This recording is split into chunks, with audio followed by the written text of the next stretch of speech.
Pare, nagpapakumpisal. Biglang may kumatok sa pintuan. Pagbukas niya, nagulat siya.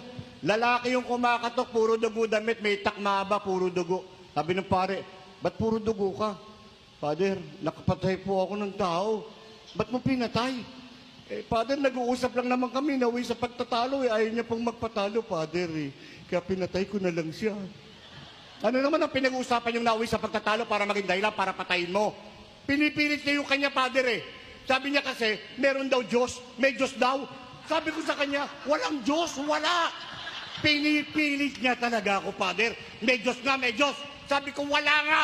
Ayaw niyang tumigil, Father. Pinatay ko na lang siya. Ikaw, Father, naniniwala ka bang may Diyos? Sabi nung pare, dati. Oh, bakit? Kung sa inyo nakatutok yung palakol, maninindigan kayo? Ha? Kahit ako sabihin ko, chismis lang yan.